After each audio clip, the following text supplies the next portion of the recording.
Que le Seigneur vous bénisse. Amen. À tous et à chacun, je souhaite beaucoup de bénédictions ce soir dans la maison du Seigneur. Amen. Je salue chacun d'entre vous et tous les bien-aimés qui sont dans les maisons, en priant que Dieu visite ses enfants encore ce soir. Amen. Que le Seigneur vous bénisse. Amen. Nous l'avons fait savoir déjà depuis, je crois, dimanche ou mardi. Nous allons encore attendre un peu pour reprendre les réunions normales par groupe. Dieu voulant, à partir du premier dimanche du mois de juillet, qui sera dimanche le 5, je pense, nous reprendrons les réunions par groupe. Nous avons formé 2 groupes au départ, comme vous le savez, que nous avons suspendus jusqu'ici. Donc, nous observons la tendance jusqu'en fin juin et Dieu voulant, en début juillet, nous allons vous annoncer la reprise de nos réunions normales. Que le Seigneur vous bénisse. Amen. Nous continuons de prier. La chaîne de prière continue. Nous prions tous les jours à 6 heures, à 9 heures, à midi, à 15 heures, à 18 heures, à 21 heures. Bien entendu, les heures normales qui avaient été retenues, c'était 9 heures midi et 15 heures 18 heures. Mais quand on se réveille le matin, bien sûr, on prie en famille. Donc à 6 heures déjà, il y en a qui prient. Et avant d'aller au lit, à 21 heures, il y en a qui prient. Si vous êtes ensemble, vous priez. Si vous êtes seul, vous priez. Nous continuons de prier pour que le Seigneur intervienne puissamment et balaie ce mauvais vent de pandémie,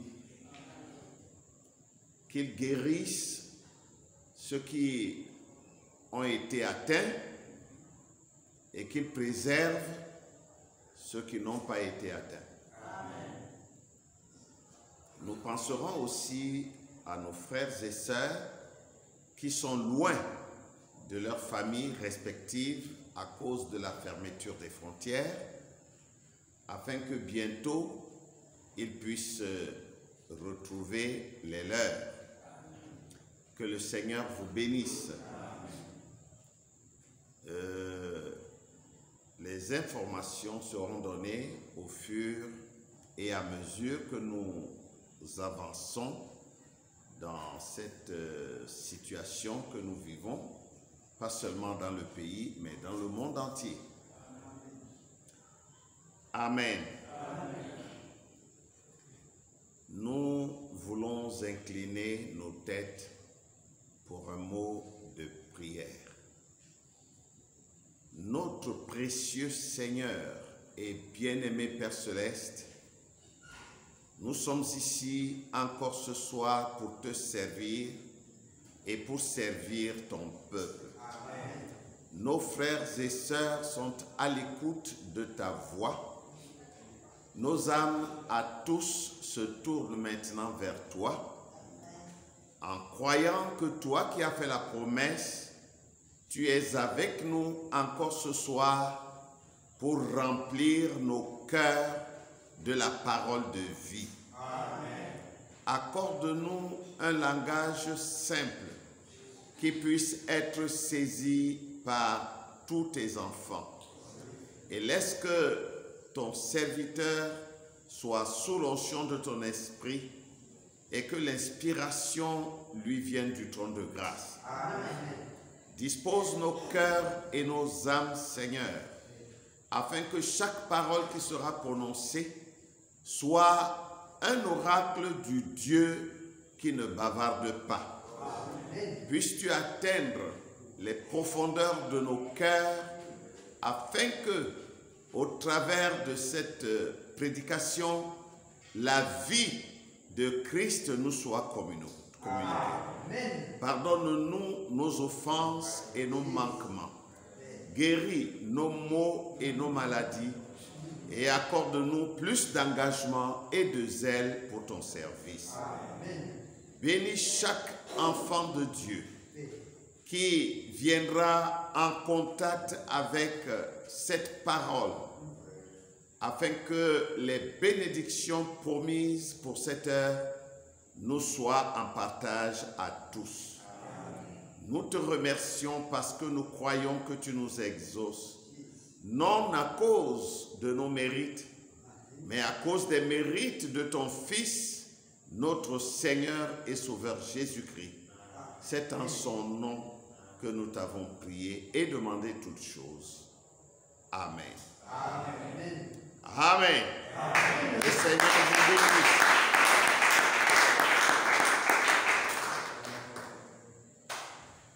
Avant de nous rasseoir, nous voulons lire 3 portions de l'Écriture dans les Saintes Écritures. Nous lirons d'abord dans le premier livre de Samuel au chapitre 17. Nous lirons quelques extraits en sautant. 1 Samuel chapitre 17. Nous lirons du verset 12 au verset 13, puis du verset 23 au verset 24, et enfin du verset 32 au verset 37. 1 Samuel 17, 12 à 13, 23 à 24, et 32 à 37. Nous lirons ensuite le psaume 34, versets 18 à 19. Dans certaines Bibles, c'est 19 à 20, donc vous vérifierez votre propre traduction. Psaume 34, versets 18 à 19, ou alors versets 19 à 20. Et enfin, nous lirons Marc, chapitre 15. Marc, chapitre 15, versets 42 à 43. Maintenant, si nous y sommes, nous commençons nos lectures dans le livre de 1 Samuel.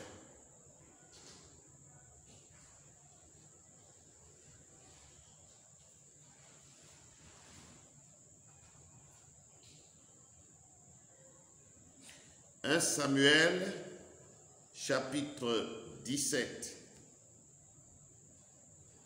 versets 12 à 13 d'abord. Excusez-moi.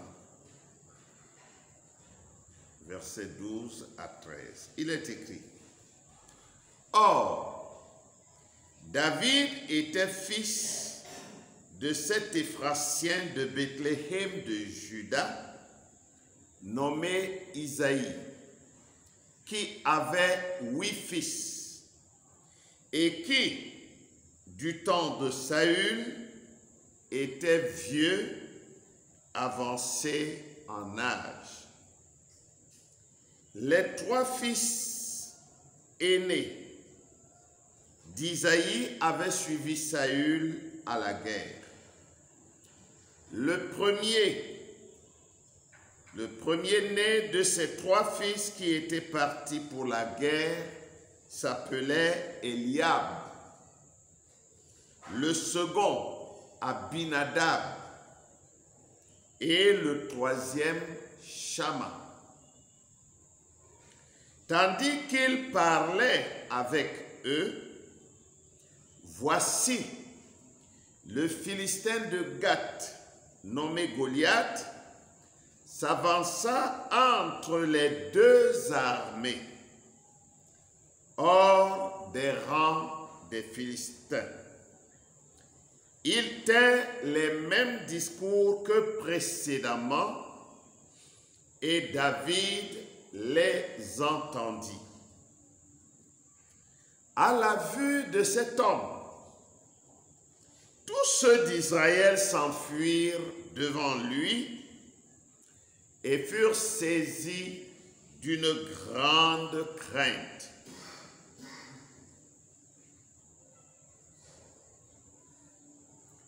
Verset 32.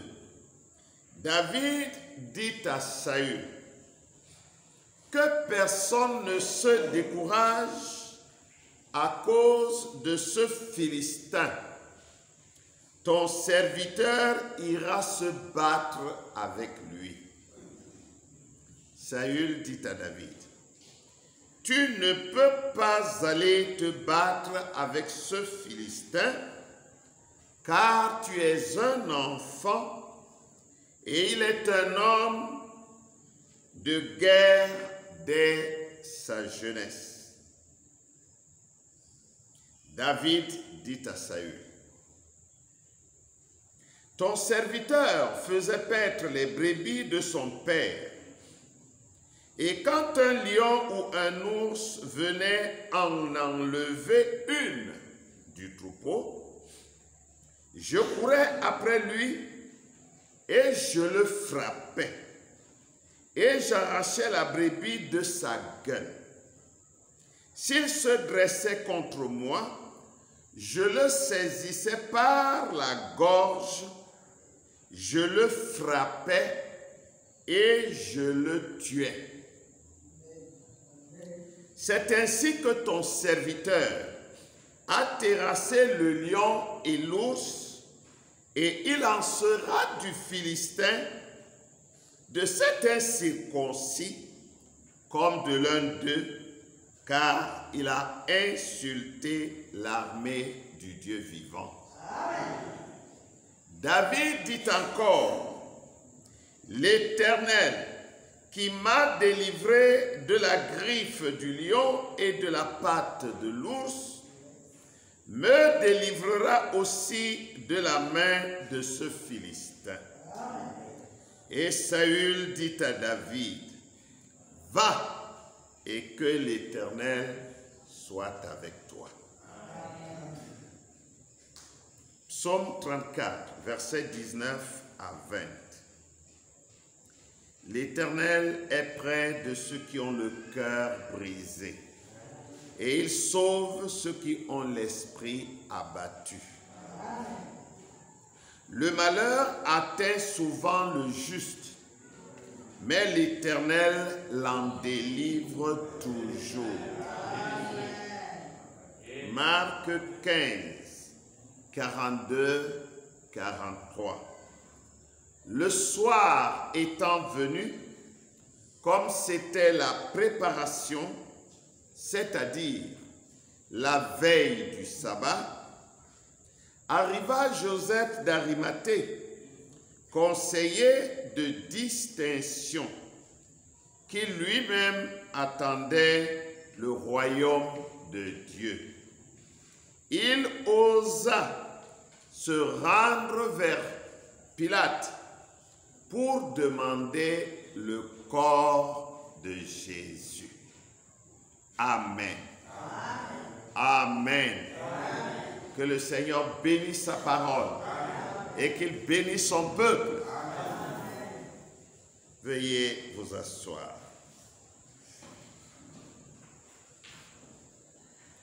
Nous avons lu dans ces 3 livres de la Bible, le premier livre de Samuel, où nous avons pris quelques extraits de cette histoire que nous connaissons très bien, David et Goliath.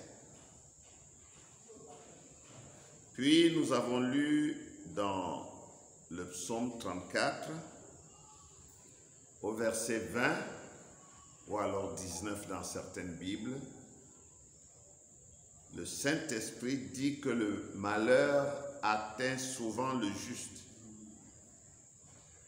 Mais l'Éternel l'en délivre toujours. Pas quelquefois, pas de temps en temps, mais toujours. Ça peut traîner un peu, ça peut mettre beaucoup de temps, mais la parole de Dieu est formelle, l'Éternel l'en délivre toujours.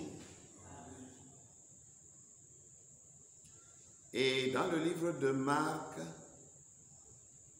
c'est une petite portion de l'histoire de notre Seigneur Jésus-Christ qui venait d'être crucifié.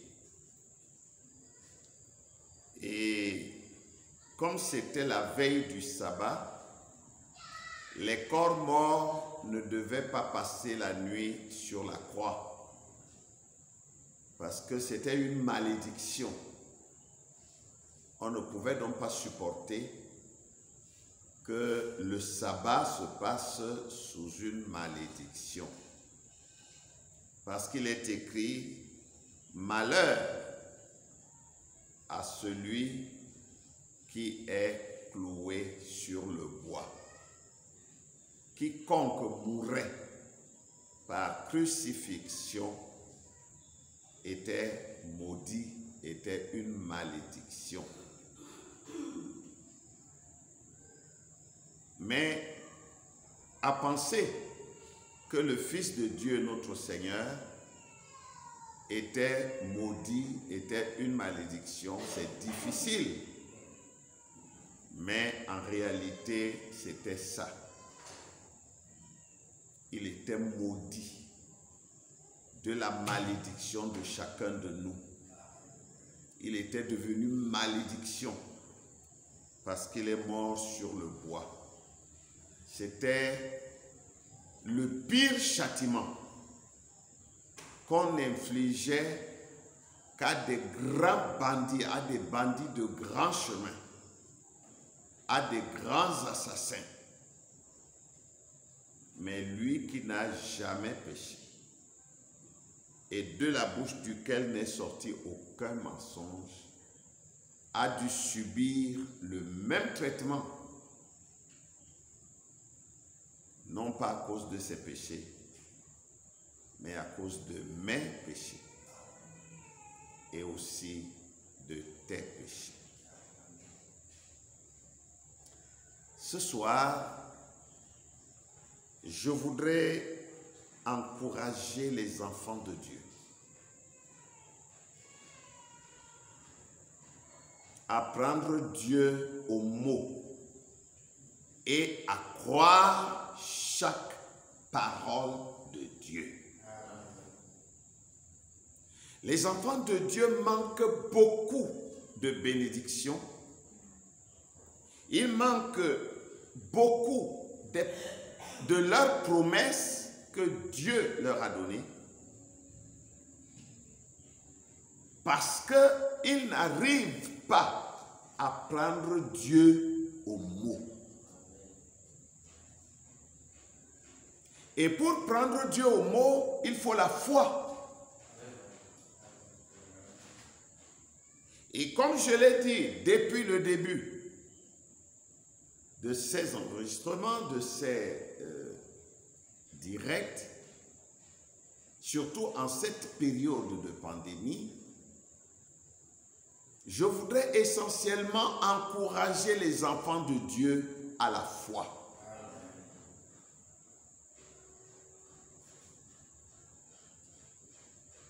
Parce que,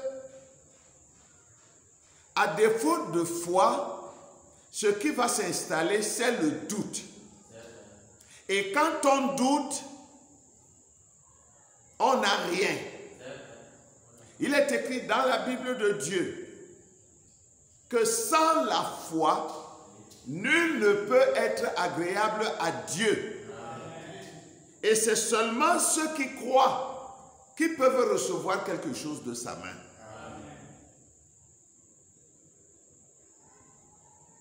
Nous constatons que malgré toutes les prédications que les hommes de Dieu dans le monde entier continuent de déverser, le problème de la foi semble toujours être difficile.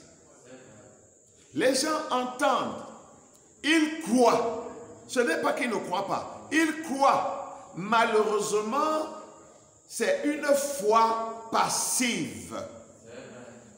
Oui, je crois que Dieu est tout-puissant, je crois qu'il guérit, je crois qu'il sauve, il pardonne, je crois que Dieu tient ses promesses, je crois, comme ça. Mais la foi n'est pas une chose qui doit être passive. La foi doit être active. Voyez, l'apôtre Jacques dit dans son épître, « Montre-moi ta foi sans les œuvres. Moi, je vais te montrer ma foi par les œuvres. » Oh non, je crois, alléluia, je crois, oui, mais je veux voir. Parce que la foi n'est pas une chose passive, la foi n'est pas muette, la foi parle. La foi s'exprime d'elle-même. Quand vous croyez, tout le monde peut voir que vous croyez. La foi est la partie visible de l'iceberg qui s'appelle l'amour. Ça veut dire que le fondement de Dieu, Dieu lui-même est amour. Mais la partie qui est au-dessus des eaux, qu'on voit, qui semble être une petite portion, c'est la foi. Maintenant, quand vous atteignez la foi, c'est là que vous mesurez toute la profondeur et la grandeur de Dieu, qui est tout un grand iceberg qu'on appelle l'amour. C'est pourquoi notre prophète nous a dit que l'amour et la foi sont parents. Vous ne pouvez pas dire que vous aimez Dieu si vous n'avez pas la foi en Dieu. Vous ne pouvez même pas dire que vous aimez quelqu'un si vous n'avez pas la foi en cette personne. Or, la foi, c'est quoi? C'est une confiance totale qu'on a à l'endroit de quelqu'un. C'est pourquoi l'apôtre Paul définit la foi comme étant une ferme assurance des choses qu'on espère. La démonstration, la manifestation, la matérialisation de celles qu'on ne voit pas. On ne les voit pas, on ne les touche pas, on ne les sent pas, on ne les entend pas. Mais quand même, on est tellement convaincu qu'elles sont là et elles sont réelles. C'est ça la foi. Nous voulons parler ce soir sur le thème « oser ». C'est un seul mot. Oser. C'est une injonction impérieuse. C'est un impératif. Oser.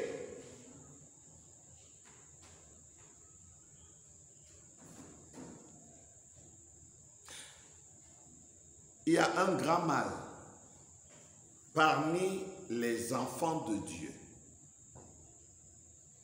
Un grand mal qui fait beaucoup de tort à l'armée de Dieu, à l'Église de Dieu. Et notre prophète a décelé ce mal. Comme un bon médecin, il a ausculté le malade, il a fait passer à des examens différent. Et il a posé son diagnostic. Frère Branham dit que l'Église de Dieu est le corps le plus malade qu'il connaisse. Ça veut dire que celui qui a le sida, c'est rien. Celui qui a coronavirus, c'est encore moins que rien. Celui qui a toutes ces maladies que nous connaissons jusqu'au cancer, etc., c'est des petites choses. Mais le corps de Christ est malade d'une grande maladie. Et cette maladie est due à un virus très dangereux. La maladie qui mine le peuple de Dieu, c'est la peur. Le peuple de Dieu a peur. Les chrétiens ont peur. Ils ont peur de tout. Ils ont peur de Satan. Ils ont peur des démons. Ils ont peur des maladies. Ils ont peur des péchés. Ils ont peur même de la peur. Amen. Et le virus qui leur fait avoir aussi peur, c'est l'ignorance.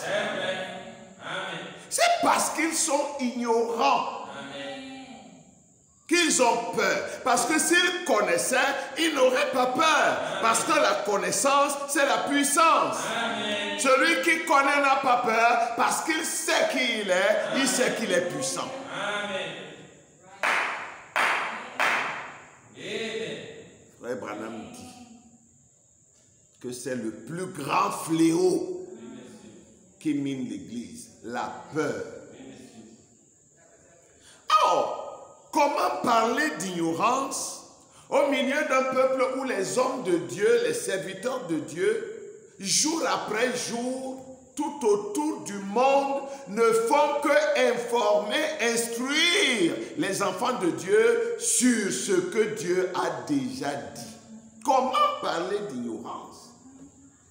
C'est tout simplement parce que la plupart des croyants, particulièrement de ce message, je ne veux pas parler des autres, qui n'ont même pas la vraie vérité. Mais ceux qui ont la crème même de la parole de Dieu, ils prennent ces choses à la légère. Comme des bons discours qui égayent le cœur, qui stimulent les sens du corps et de l'esprit. Tant que nous considérons la parole de Dieu sous cet angle-là, nous n'en profiterons pas suffisamment. J'allais même dire, nous n'en profiterons presque rien.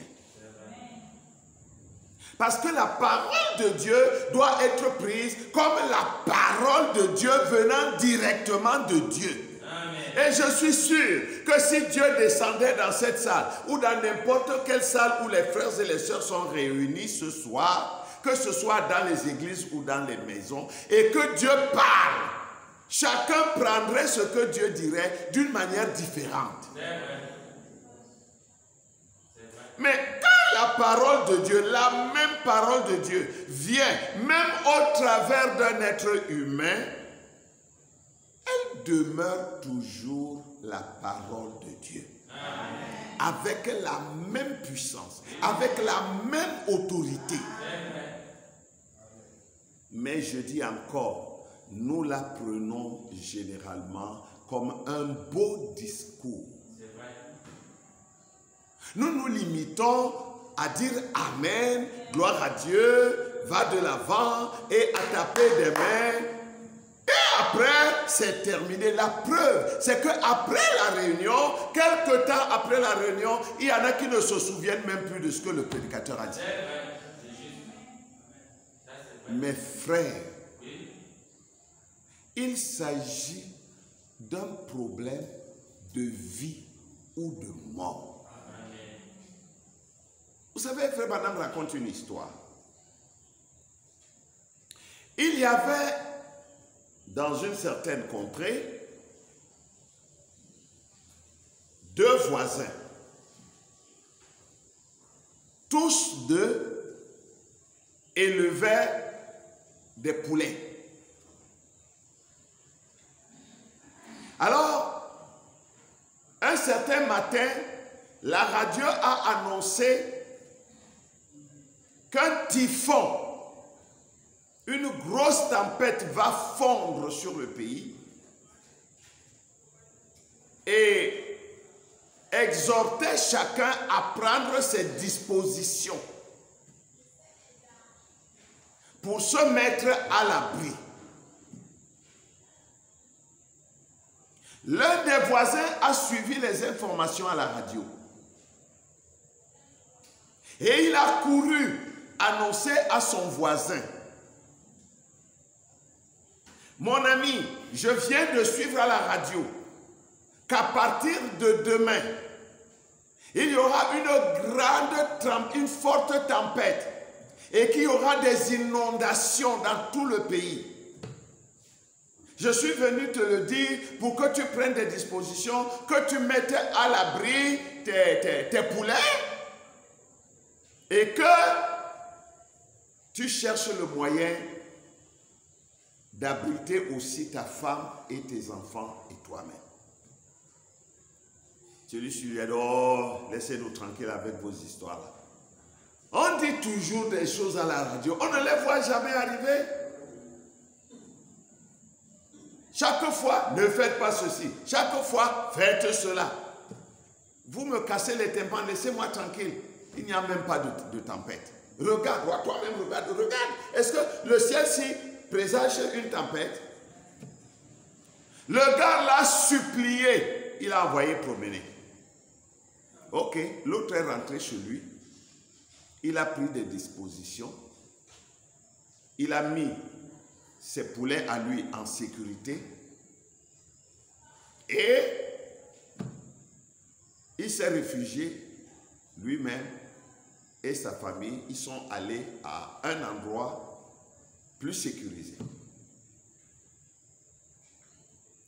Notre homme est resté comme si de rien n'était. Peut-être sa femme qui avait entendu la conversation, a-t-elle essayé d'insister pour qu'eux aussi prennent des dispositions parce que tous les autres voisins sont en train de partir. Il a dit à sa femme: ici, c'est moi qui commande ici. Nous resterons ici. Et vous allez voir comment la tempête, où elle vient ou elle ne vient pas, elle va partir, elle va nous laisser ici. Moi, je suis ici depuis de longues années. Je n'ai jamais vu une tempête qui détruit le village ici. Ils sont restés. La journée s'est bien passée. La nuit était tranquille. La journée prochaine était très bien. Mais au milieu de la nuit, comme un voleur, la tempête est tombée sur eux. Et elle était tellement forte. Elle arrachait les toitures des maisons. Elle renversait les arbres. L'eau est montée. Il y a eu des vagues qui se projetaient dans les maisons, en cassaient certaines. L'eau est montée jusqu'à inonder cette maison.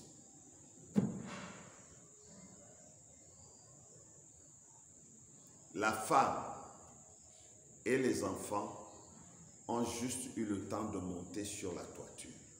Une vague a ramassé ce monsieur et est allée l'écraser, on ne sait où. Mais comme sur la toiture là-bas, c'était le refuge non seulement de cette famille, mais aussi des serpents et des crocodiles et de tout, vous pouvez vous imaginer ce qui est arrivé. Ils sont morts. Pourquoi? Parce qu'ils n'ont pas voulu se laisser avertir. Parce qu'ils ont été avertis, mais ils n'ont pris aucune disposition pour leur sécurité. Ça veut dire qu'ils ont été incrédules à l'avertissement. Si seulement ils avaient cru, ils auraient échappé comme les autres. Le peuple de Dieu prend les avertissements de la parole de Dieu à la légère. Mais c'est un tort. Oser. Que signifie oser? Oser signifie avoir la hardiesse ou le courage de faire quelque chose. Oser signifie entreprendre avec courage, avec audace. Oser signifie se permettre de. J'ai osé lui parler face à face. J'ai osé commencer cette maison. Voilà qu'aujourd'hui, elle est déjà finie. Ça veut dire que courageusement, j'ai entrepris la construction de ma maison. Tout le monde n'y croyait pas. Mais j'ai pris ma décision avec courage et je me suis lancé à bras le corps à l'exécution de mon projet. J'ai osé. Frère Branham nous parle de la foi. Je ne veux pas beaucoup m'attarder sur la peur. Mais Frère Branham nous parle de la foi. Celui qui a peur n'a pas la foi. Quand même vous êtes en train de prier pour un malade ou vous priez pour vous-même dans un cas avec la peur dans le cœur que vous risquez de ne pas être exaucé, vous ne serez pas exaucé. Quand vous regardez un malade, il est tellement malade que peut-être qu'il est même dans le coma. Il ne semble plus avoir un moindre brin d'espoir pour lui. Et quand vous priez pour lui et vous avez peur, ne priez même pas. Ça ne vaut pas la peine. Il n'y a pas de peur dans la foi. Et il n'y a pas de foi dans la peur. Les deux s'excluent.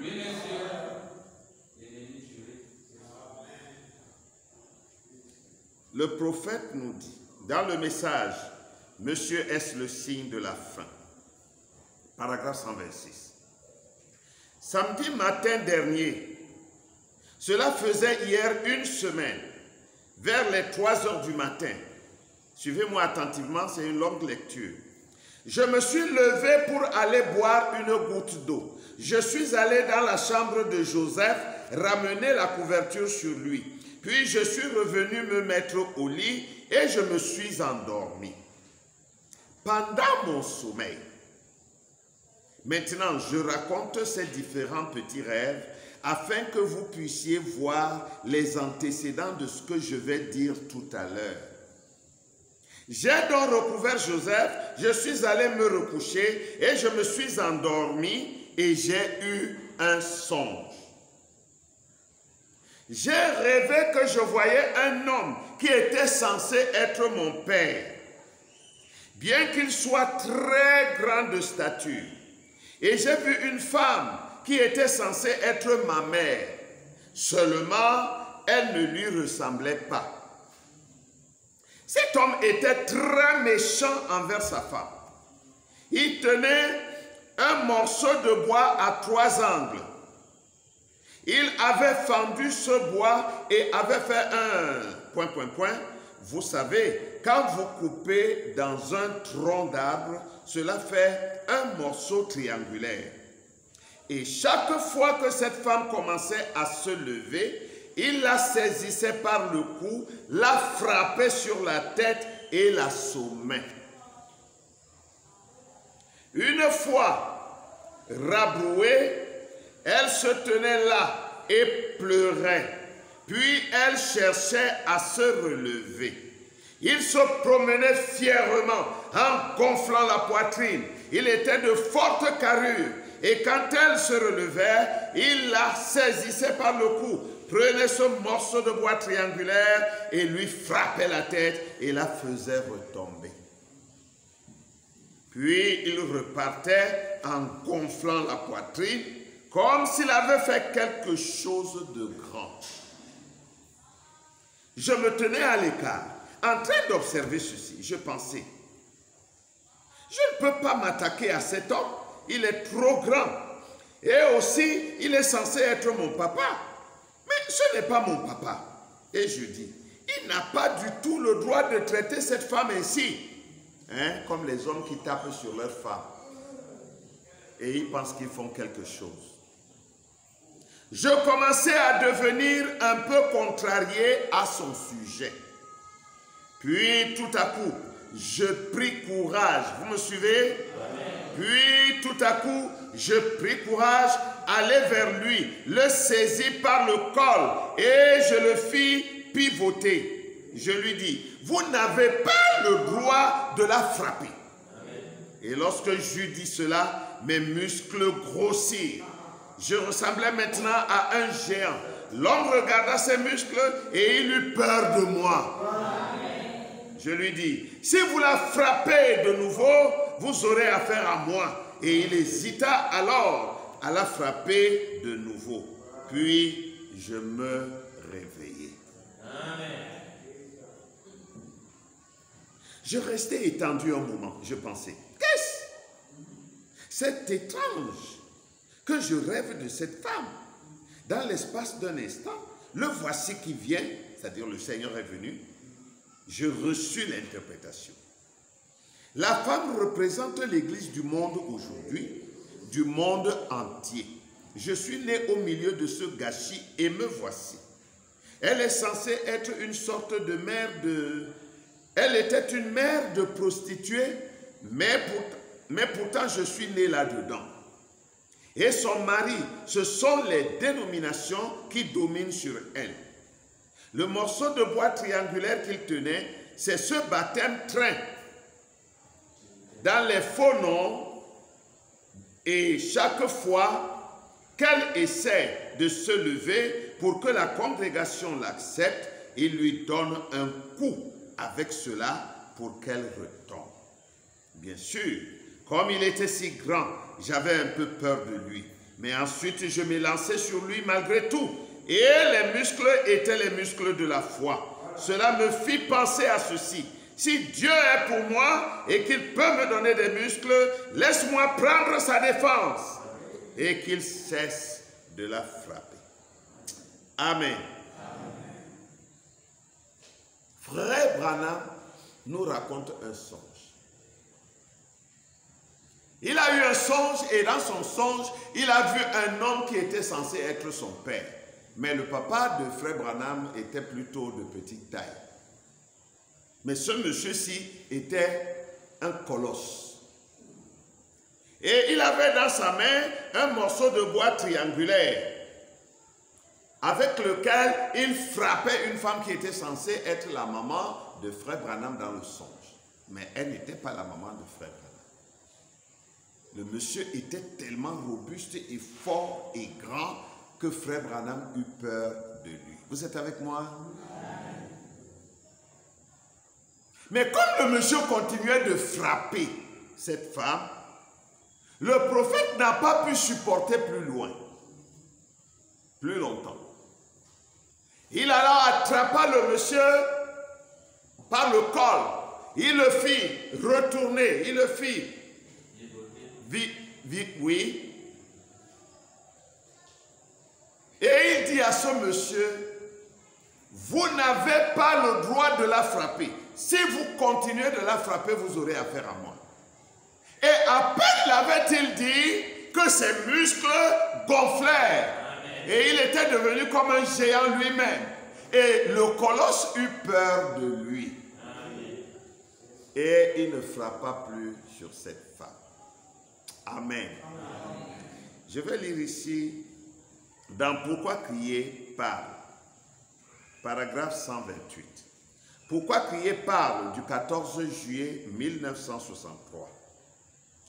Dieu plaça la même chose devant Adam et Ève dans le jardin d'Éden. Voyez-vous, par la foi, vous devez faire votre choix. Amen.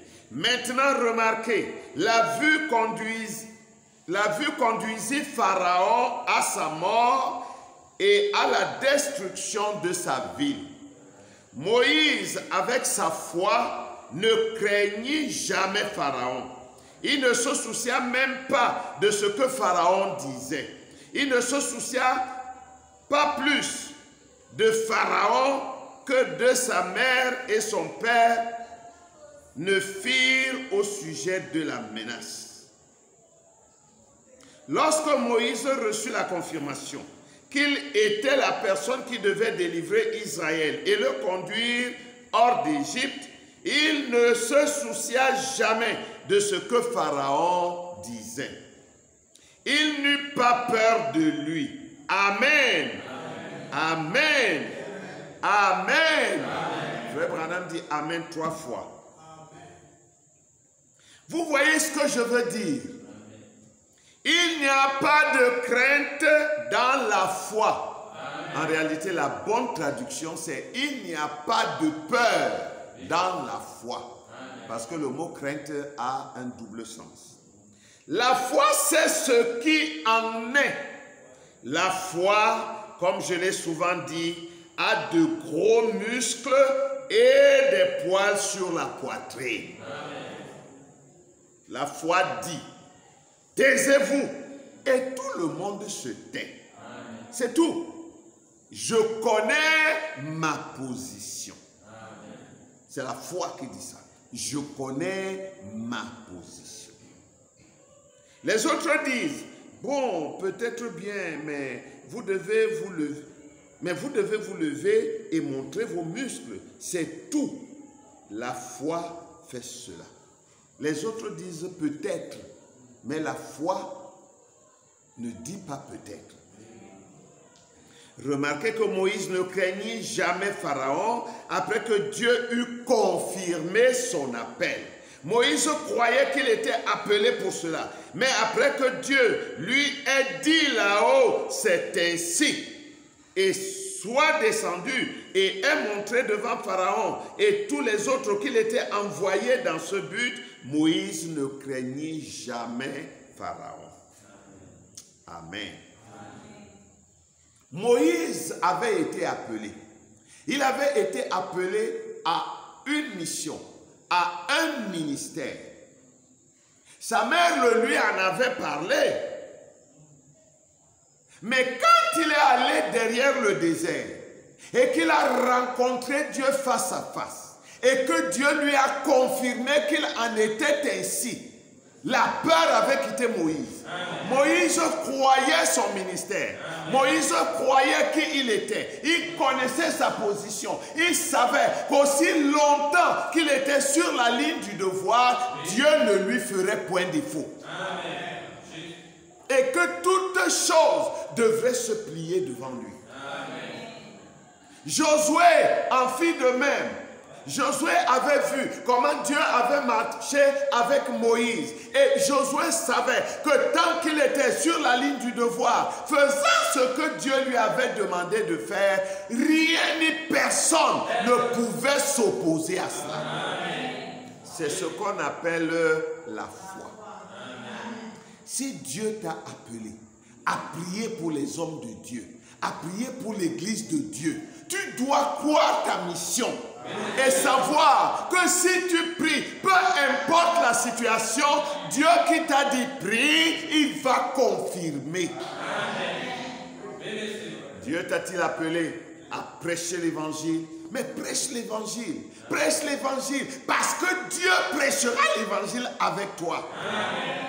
Et Frère Branham nous a dit que toute personne qui prêche l'évangile doit aussi prier pour les malades. Amen. Mais on ne prie pas pour les malades pour les voir tous mourir.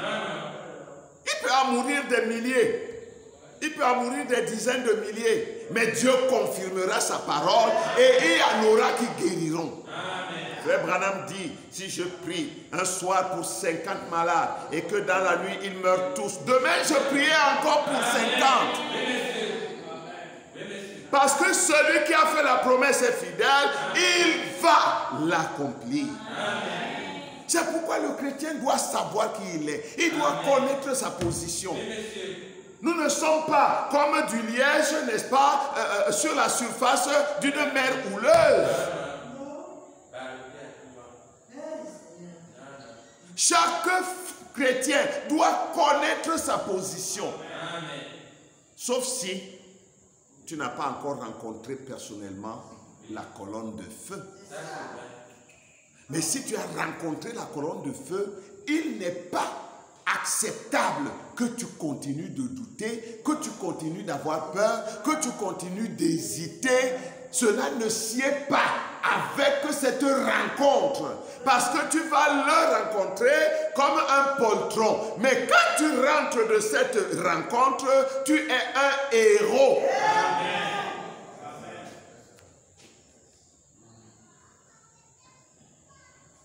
Dans le message honteux de lui, paragraphe 124 et suivant, Frère Branham dit: cela me fait penser à quelque chose qui nous concerne. J'ai dit aux gens, j'en arrive à un point où j'ai besoin de plus de foi. C'est pour cela que je suis à la maison en ce moment pour obtenir un renouveau de foi. Qui dit amen à ça? Amen. Un prophète de Dieu, il prend le temps de se retirer pour rester avec le Seigneur, pour le rencontrer à nouveau, pour renouveler ses forces, pour avoir un renouveau de foi. Amen. Nous attendons notre foi qui viendra par hasard. Même la foi, ça se travaille. On apprend même à croire. On apprend à être stable dans sa position. On apprend toutes ces choses. Et cela ne s'apprend pas dans les visites sociales et tout. Ça s'apprend sur les genoux, derrière le désert. Je ne dis pas dans le désert. Je dis derrière le désert. C'est un peu comme si, lorsque vous priez pour les gens, vous vous excusiez. Monsieur Démon, voudriez-vous s'il vous plaît partir et laisser? Hein? Vous voyez? Non. La foi doit avoir des muscles ainsi que des poils sur la poitrine. Lorsqu'elle parle, tout le reste se tait. N'allez pas dire, démon, voulez-vous partir? Mais sors d'ici. Je suis un fils de Dieu, envoyé par Dieu. Laissez-les tranquilles. C'est cela qui le fait partir. Oh Satan, nous te prions de laisser le malade là, de le quitter. Non, il ne va pas le quitter. Il faut qu'il sente l'autorité de la foi. Je ne dis pas le gros cri que tu vas sortir, mais l'autorité de la foi. Or, comment vas-tu utiliser l'autorité de la foi si tu ne l'as pas? Chaque chrétien doit connaître sa position. Chaque chrétien doit savoir qui il est et à quoi il est appelé. Je dis osez. Osez. Prenez votre courage à deux mains. Faites cette chose que Dieu vous a dit de faire. Même si elle semble impossible. Parce que c'est Dieu qui a parlé, elle s'accomplira.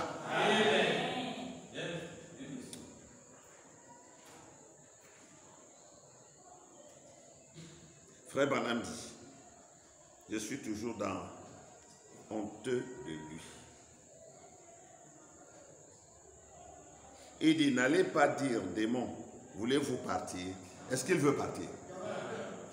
Il ne veut pas partir. Il y a ici des hommes de Dieu qui sont témoins de ces choses.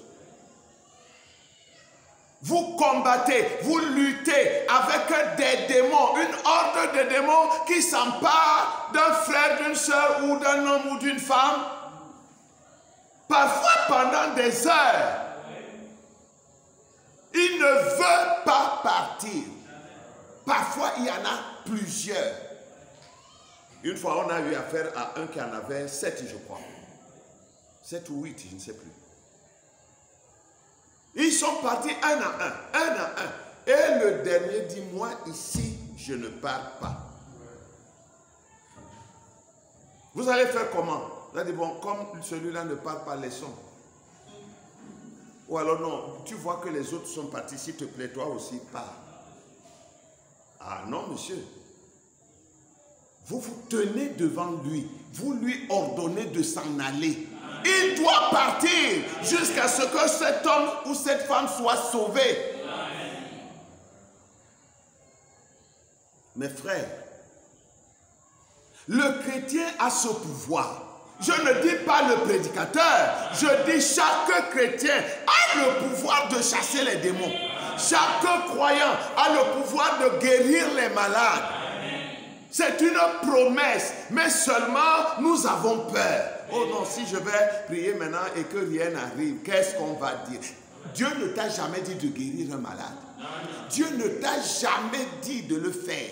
Dieu t'a dit de chasser le démon et de prier pour que le malade soit guéri. C'est tout ce que tu as à faire. Il dit, vous allez prononcer la parole et moi je vais l'accomplir. Mais pourquoi avons-nous peur?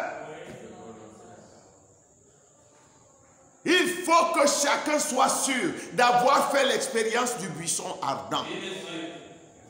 Parce que si tu ne l'as pas fait, c'est là que tu risques d'être comme les 7 fils de Séva. Ils sont allés chasser les démons, ne connaissant pas Dieu, ne connaissant pas Christ. N'ayant pas Christ en eux.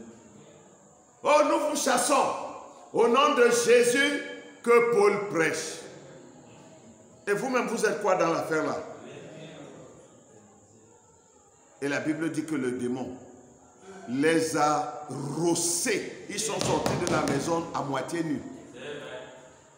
Vous devez savoir où vous vous tenez. Vous devez savoir qui vous a envoyé. Je ne dis pas maintenant que chacun aille chasser les démons. Non, fais d'abord l'expérience du buisson ardent. Recherche le véritable Saint-Esprit de Dieu dans ta vie. Parce que le Saint-Esprit, c'est l'ange du Seigneur. C'est Christ. S'il est dans ta vie, aucun démon ne peut se tenir devant toi.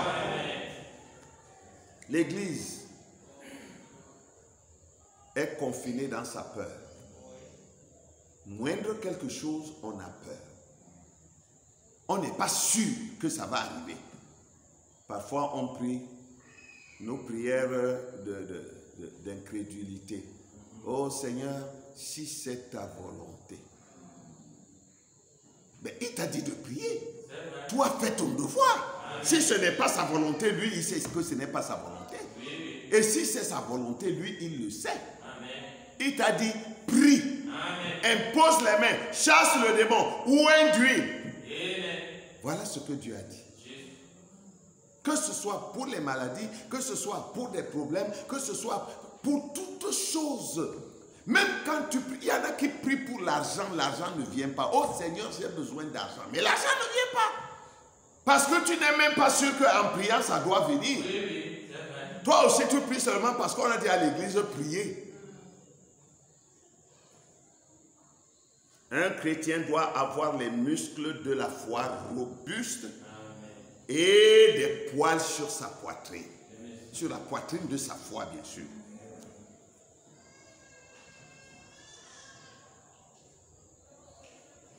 Beaucoup dans la Bible ont osé. Ils peuvent nous servir d'exemple. Dans une génération où il n'y avait jamais eu, même pas un nuage dans le ciel, pas même la rosée. Un homme sort, un fermier qui n'était pas à l'école, qui n'a pas appris les sciences. Il sort et il commence à proclamer, il y aura un déluge. La pluie descendra du ciel et les eaux sortiront de la terre. Et il y aura inondation partout. Les maisons, les collines, les montagnes, tout sera inondé.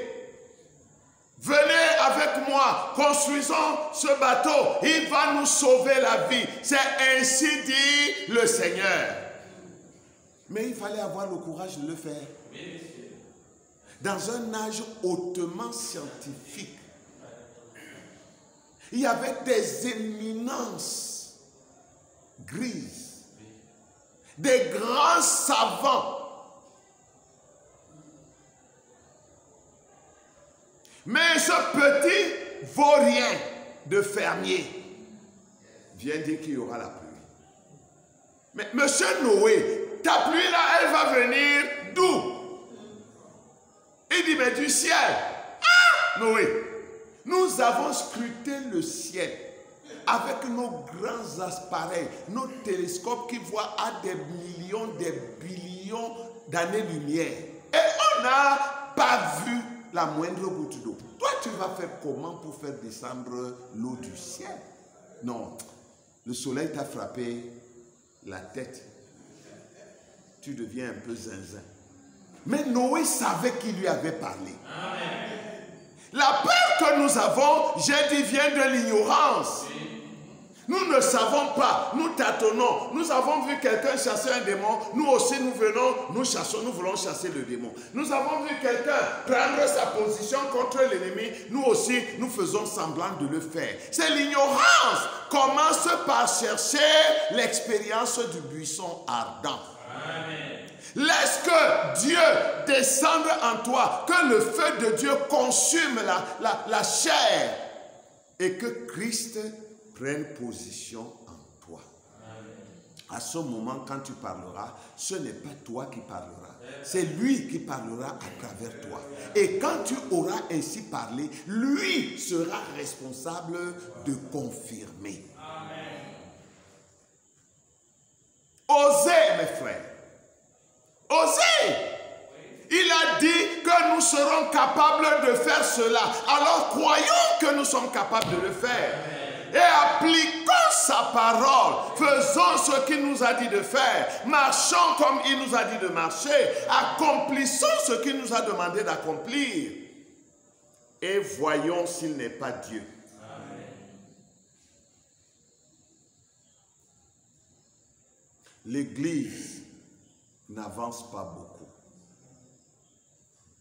Et voilà les raisons. Dieu parle, nous entendons, nous croyons, mais nous ne croyons pas.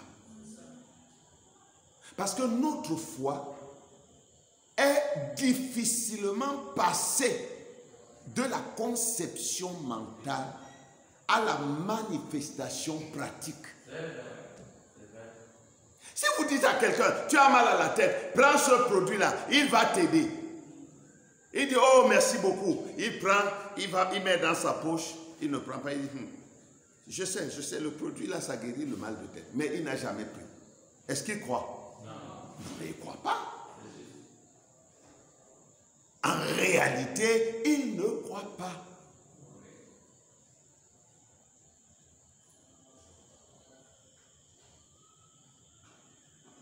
Noé a donc cru.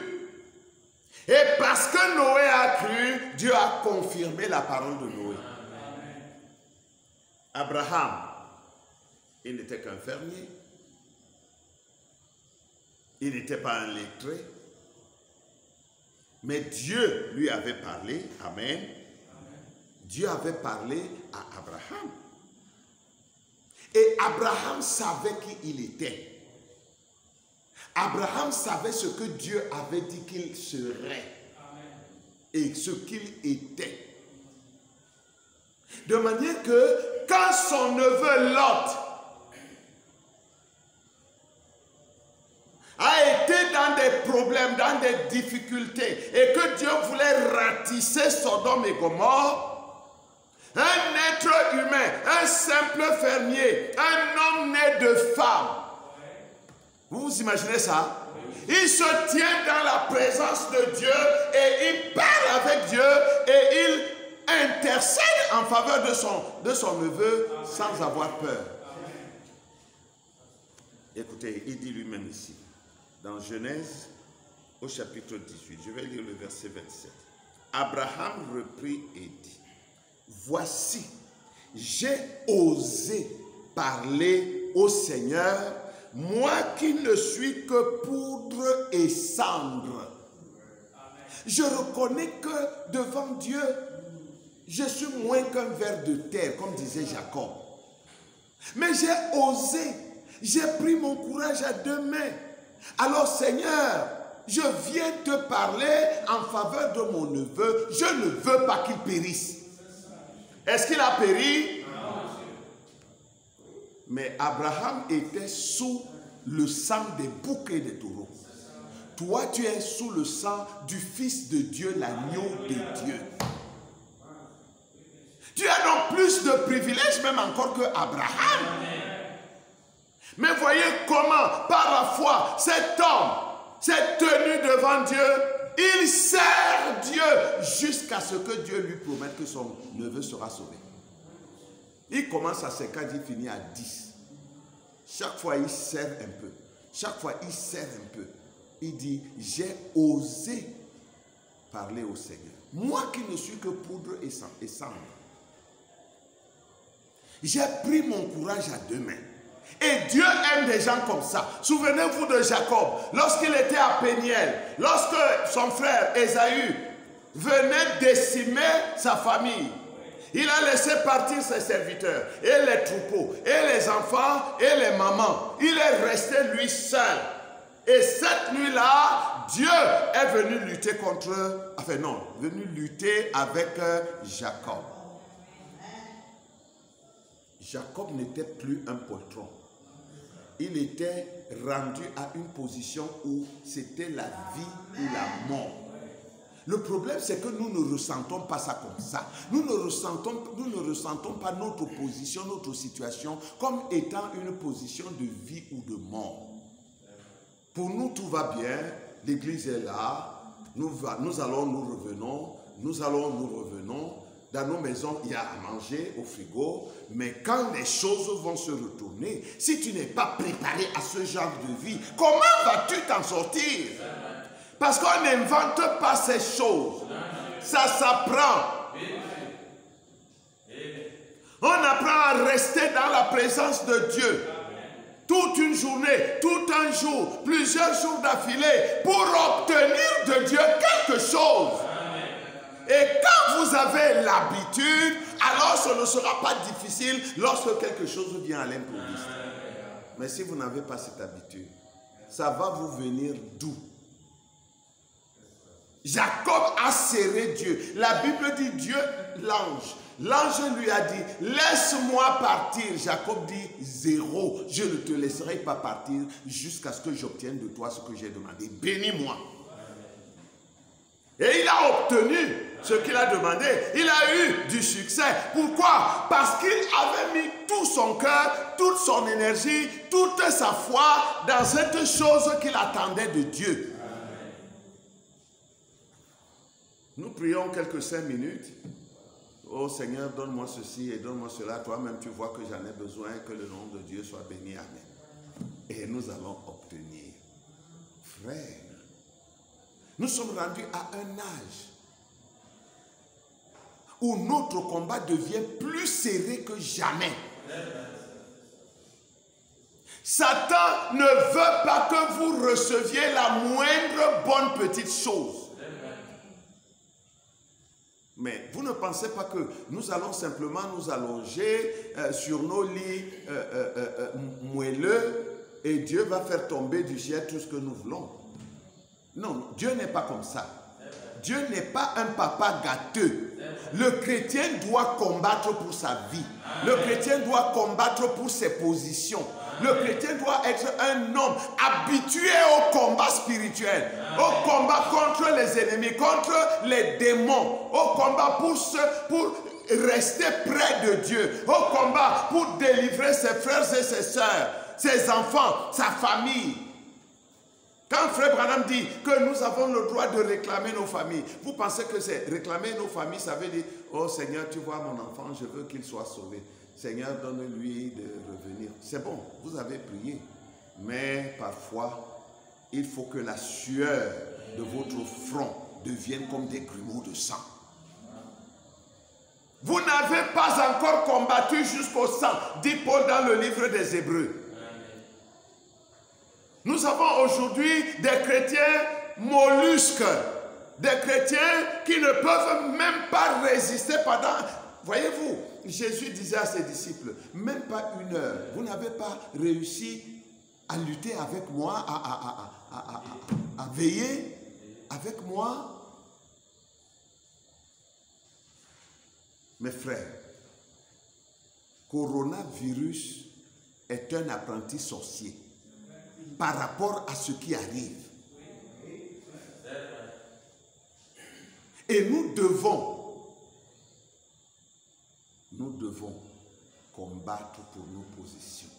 Nous devons combattre pour nos promesses. Nous devons tout faire pour déloger chacun, et Satan, je veux dire, à chaque centimètre de notre terrain. Oh, j'aurais pu prendre d'autres exemples, n'est-ce pas? Comme David. David, devant Goliath, nous avons lu quelque chose tout à l'heure. David savait que Goliath était plus fort que lui. Hein? D'abord, avoir Goliath, un petit David. Il pouvait faire quoi à Goliath? D'abord, la lance de Goliath pesait des dizaines de kilogrammes. David aurait pu faire quoi à Goliath? Mais la différence, c'était que David n'était pas seul. David était avec Dieu. David avait fait des... Alléluia! David avait fait des expériences avec Dieu. Dieu l'avait entraîné. Je veux dire ça autrement. David s'était entraîné en brousse avec Dieu. David avait un entraîneur spécial et Dieu le formait en l'opposant à des plus féroces animaux de la brousse. Quand le lion crie, tous les animaux se cachent. Mais David, et il ne ment pas, il a rendu témoignage que quand un lion prenait l'une des brebis de son père, il ne le laissait pas partir. Et nous aujourd'hui, les bergers d'aujourd'hui, que de brebis le lion nous arrache. David poursuivait un lion. Monsieur, je ne dis pas un chimpanzé ou je ne sais pas quoi. Un lion.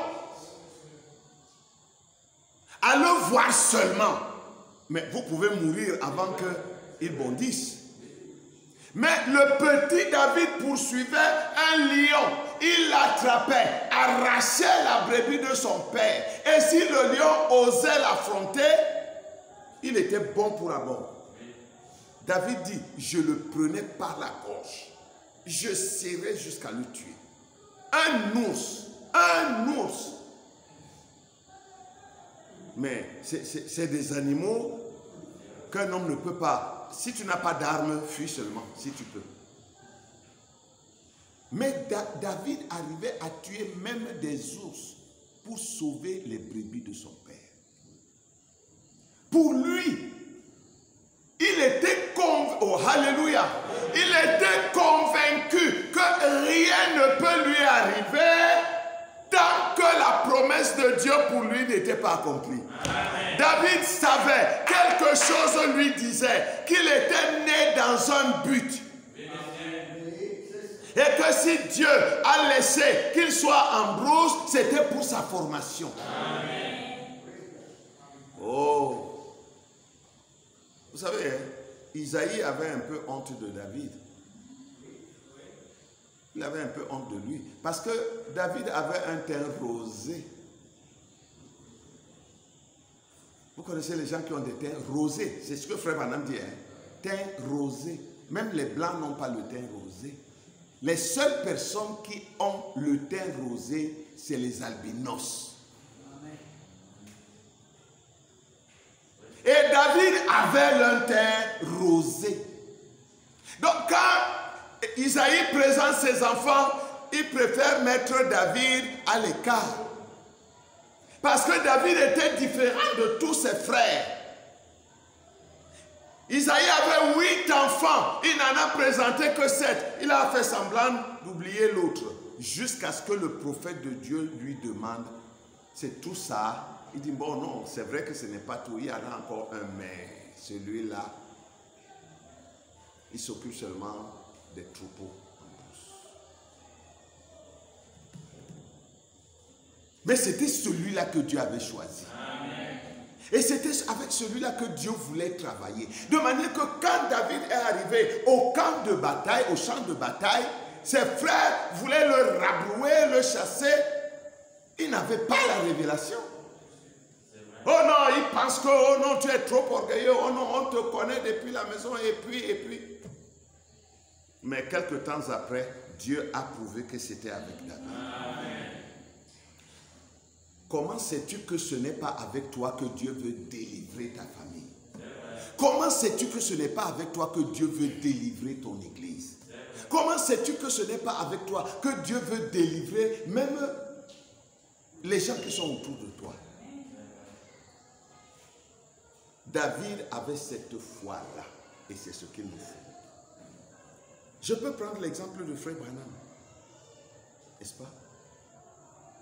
Dans un âge où les pentecôtistes étaient forts, ils étaient les plus actifs sur toute la terre.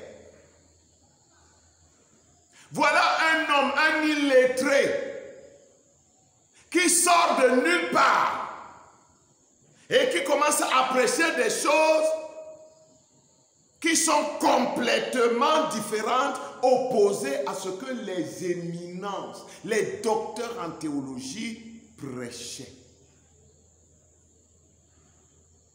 Il fallait oser. Il fallait un homme courageux. Il fallait un homme qui savait où il se tenait. Il fallait un homme qui avait parlé avec Dieu et qui connaissait sa position. Eh non, ce n'est pas n'importe qui aurait tenu tête à ces gens-là et les vaincre. Tenir tête, on peut, n'importe qui peut essayer de faire le téméraire, mais tenir tête et vaincre.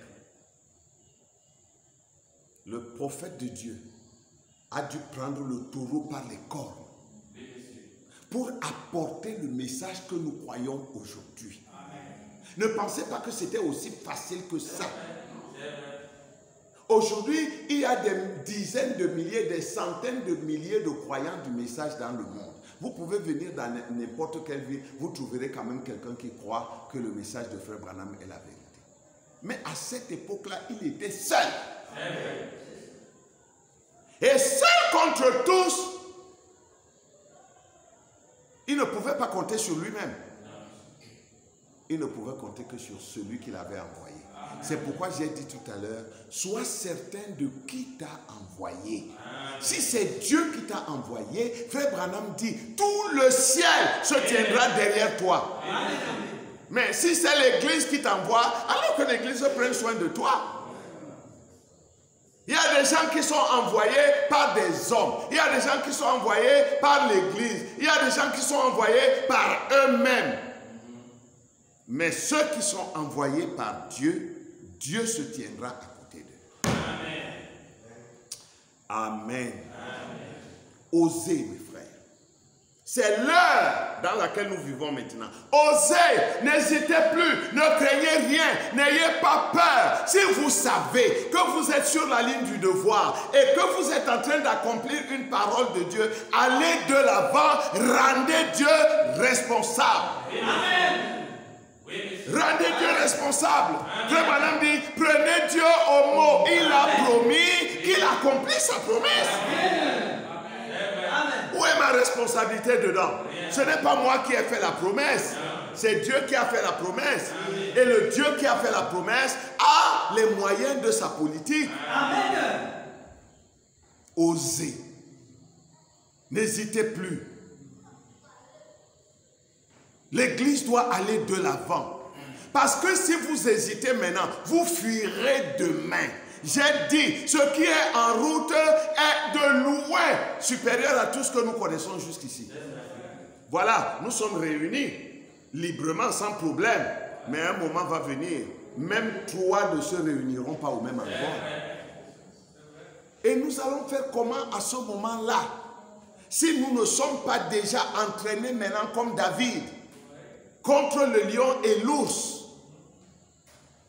comment sortirons-nous notre épingle du jeu? Comment réussirons-nous à mettre en déroute les hordes des démons qui chercheront à nous attaquer? Alléluia. Amen.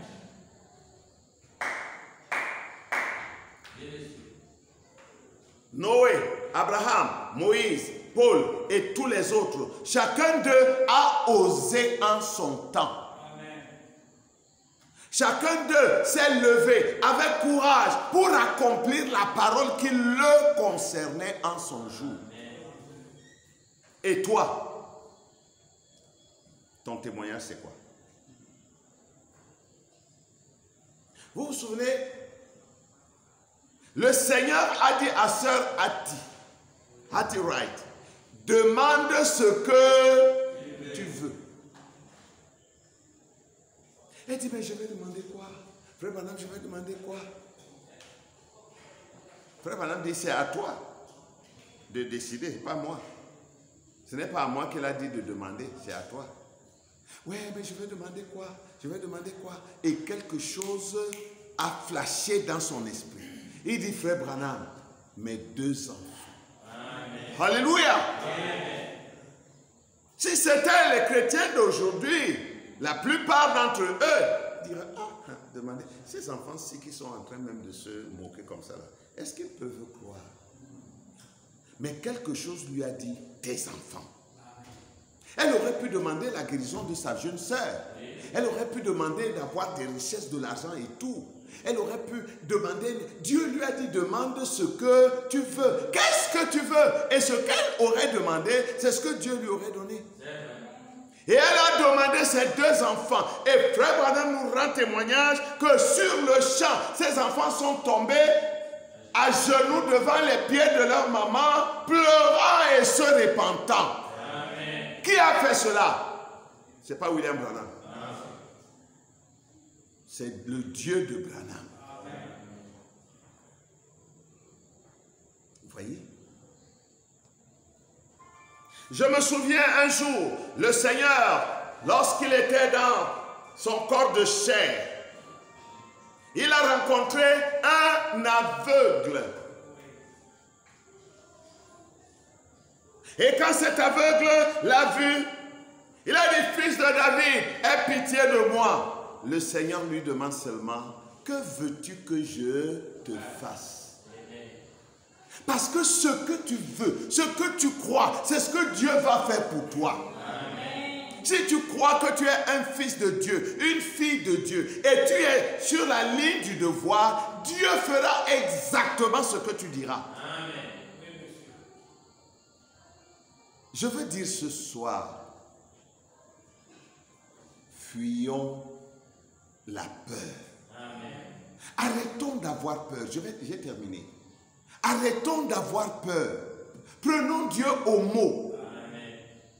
Cultivons les muscles de notre foi. Amen. Je dis, quand tu pries pour un malade et il ne guérit pas, où est ton problème? Crois seulement que Dieu va le faire. Celui qui a fait la promesse, c'est à lui de l'accomplir. Ce n'est pas à toi d'accomplir sa promesse. Lui, il a promis. Il veut seulement que tu sois son co-ouvrier. C'est-à-dire que tu travailles avec lui. Toi, tu vas prier et lui, il va accomplir. Amen. Pour que le monde sache que Dieu travaille encore aujourd'hui avec des hommes. Amen.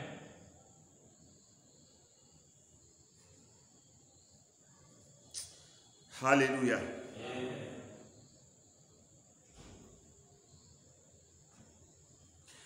Une fois encore, un lépreux était venu à Jésus. Il dit à Jésus, Seigneur, si tu veux, tu peux me rendre pur. Jésus lui répond, je le veux, sois pur. Est-ce qu'il a été pur? Est-ce qu'il a été purifié? Oui, sur le champ. C'est dire, mes frères, que Dieu ne nous donnera jamais que ce que nous croyons.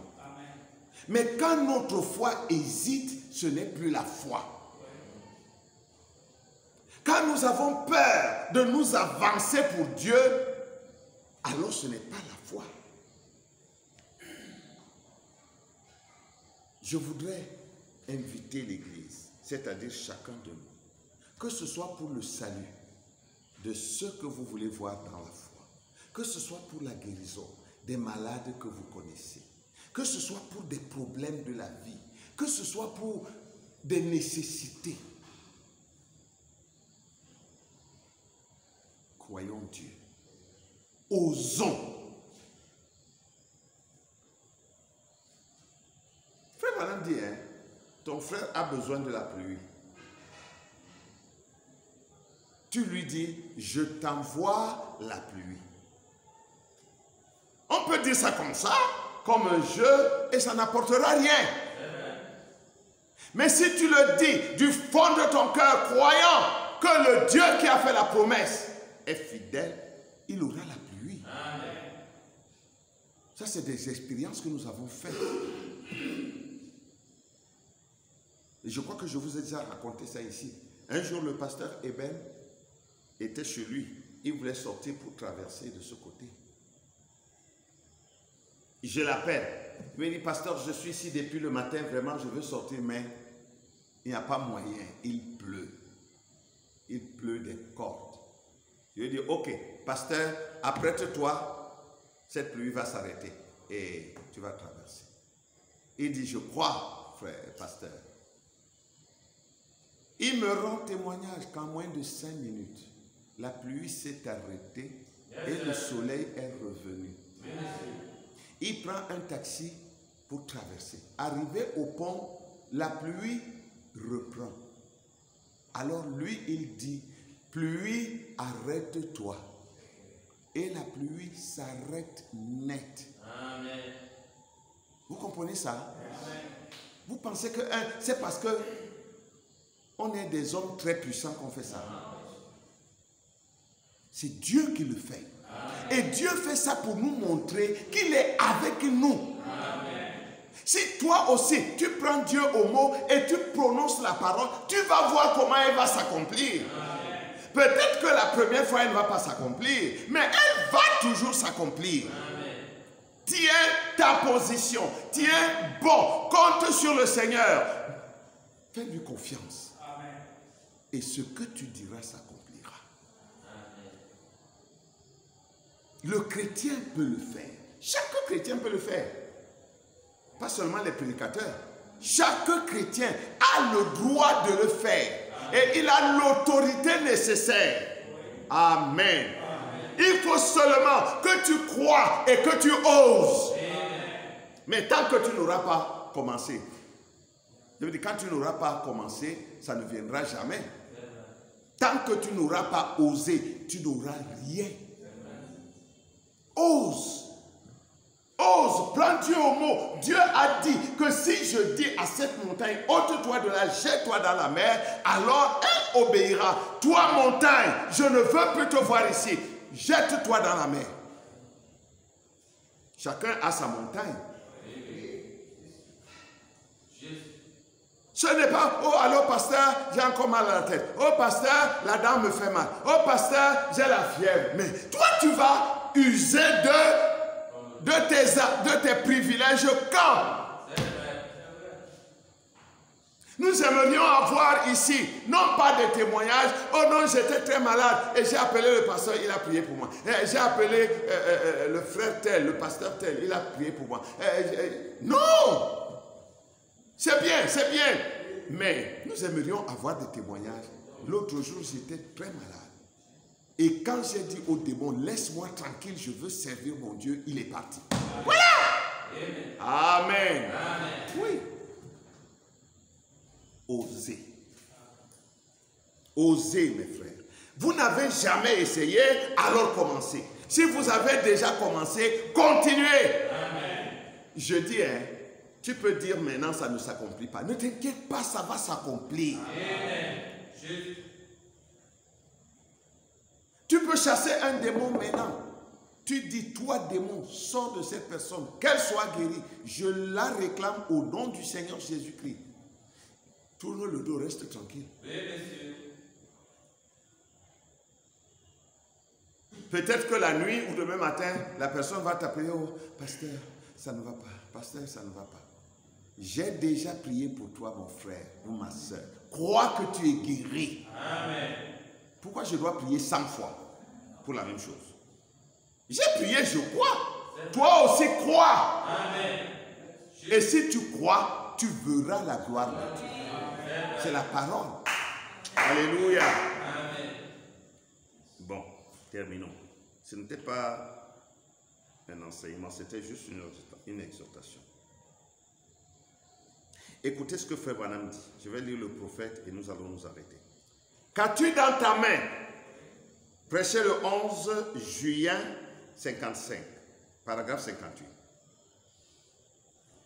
Je vais lire la deuxième partie. Frère Branham dit, la parole de Dieu s'en ira, vaincra Satan à n'importe quel endroit, à n'importe quel moment, dans n'importe quelle condition. Si un homme ou une femme ose prendre Dieu à sa parole. Amen. Si tu oses prendre Dieu au mot, à sa parole, n'importe où, n'importe quand, dans n'importe quelle condition, si tu parles, Satan sera vaincu. Amen. Dans le message compte à rebours, prêché le 9 septembre 62, paragraphe 82, Frère Branham dit, et tout homme qui vit pour Dieu devra aller au-delà des 5 sens. C'est-à-dire entrer dans le 6e sens qui s'appelle la foi.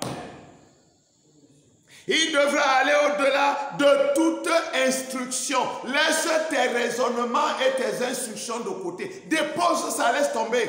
Ça ne t'aidera pas. De toute réalisation qu'il a été capable d'accomplir. Ne compte pas sur quoi que ce soit que tu aies accompli de toute ta vie. Il dit, et croire Dieu, briser tout et mettre tout de côté et monter rapidement dans les cieux. Amen. Nous parlions il n'y a pas longtemps d'entrer dans la 4e dimension. C'est ça que Frère Branham appelle monter dans les cieux. Tu dois être capable d'abandonner tout. De laisser ton instruction, de laisser tes raisonnements, de laisser toutes les grandes... Oh non, l'autre fois j'avais prié pour un malade. Oh non, moi quand je prie pour les malades, ils guérissent toujours. Abandonne ça. Tu ne peux pas guérir un malade. Ne sois pas un prétentieux. Humilie-toi et prends Dieu au mot. Et entre, monte dans les cieux. Élève-toi en esprit. Alléluia. Et Frère Branham dit, oh, ce que les astronautes et les autres ont réalisé dans le naturel, Dieu a pu le faire par son Église, dans le spirituel, par un peuple spirituel qui a cru. Tout homme ou toute femme qui osera à n'importe quel moment, prendre Dieu au mot est un astronaute. Voilà les astronautes spirituels. Ils prennent Dieu au mot et ils s'élèvent dans les cieux. Amen. Tu es capable de le faire. Ne pense pas qu'il faut la magie pour faire ça. Il faut seulement la foi. Amen. La foi simple dans ce que Dieu a déjà dit. Toi, tu es capable de le faire. N'attends pas que quelqu'un d'autre le fasse pour toi. Prends Dieu au mot. Tiens compte de ta position de fils de Dieu ou de fille de Dieu. Et dis-toi, c'est mon Père qui a fait la promesse et il ne peut mentir. Amen. Où sont nos églises, nos prédicateurs? Ils conduiront simplement les gens à la prohibition. ou entrer pour se joindre à l'église et faire ceci ou avoir une petite sensation ou quelque chose. Vous n'avez pas besoin de trembler d'abord pour chasser un démon. Vous n'avez pas besoin de sautiller pour chasser un démon. Vous n'avez même pas besoin de crier pour chasser un démon. Si lui, il est à l'intérieur de vous, chaque démon tremblera en vous voyant. Où sont ces hommes de Dieu, ces prophètes qui se tiennent là et osent défier toutes choses du monde? Ils sont où? Dieu veut des croyants qui peuvent se tenir là et défier toutes les forces du monde. Tout est possible à Dieu. Quelqu'un dit Amen? Amen. Tout est possible à Dieu. Amen. Amen. Et tout est possible à celui qui croit. Il y a deux omnipotences. Deux personnes à qui tout est possible. Quand on dit tout est possible, ça veut dire que rien n'est impossible. Amen. Dieu d'abord, vous savez pourquoi? Parce que Dieu croit lui-même sa parole. Et il croit qui il est.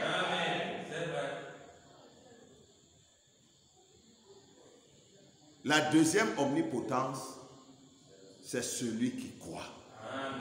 Celui qui croit Dieu et qui croit lui-même.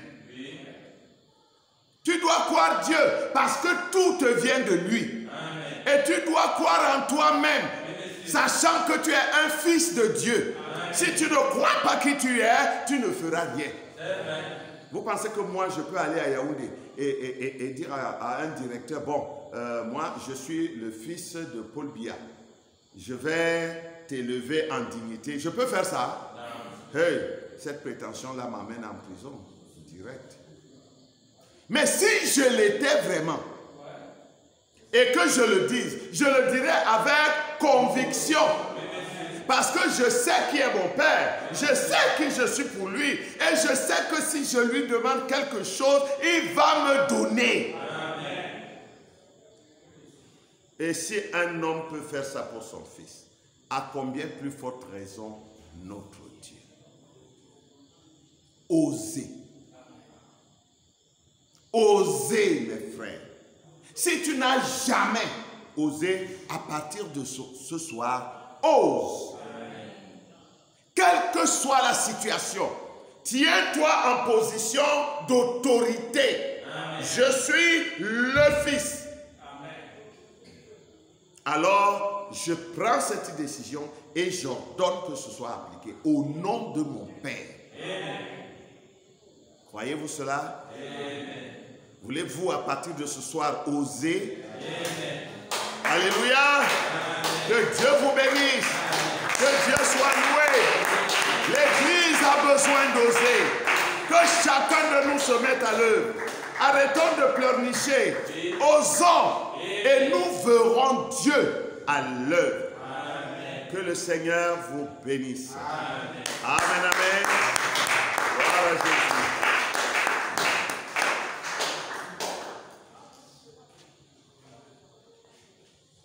Je crois, Seigneur, je crois. Je crois, Seigneur, je crois. Oui, je crois, Seigneur, je crois. Je crois, Seigneur, je crois. Je crois, un livre de chant. Seigneur, tu m'as béni. Je crois, oh Seigneur, je crois, Seigneur. Oui, je crois, oh Seigneur, je crois. Seigneur, tu m'as élu. Je crois, oh Seigneur, je crois. Seigneur, je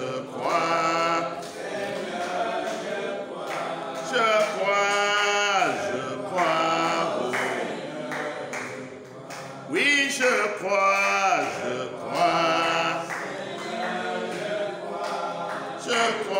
je crois, oh Seigneur, je crois. David n'avait rien que sa fronde pour lutter contre le géant. Mais au fond de son cœur, l'enfant habitait une foi profonde. Il savait bien que l'Éternel combattait avec lui pour sauver Israël. Combattait avec lui pour sauver Israël. Bien-aimé, David n'était qu'un enfant. Par rapport à Goliath, il était comme un chevreau qu'on déchire. Mais sa foi était ancrée dans le Dieu qu'il a exercé en brousse. Il a vu Dieu agir et il savait que Dieu agirait encore. Il a osé affronter le lion. Il a osé combattre l'ours. Ceci lui a donné des forces spirituelles pour être certain qu'il vaincrait Goliath.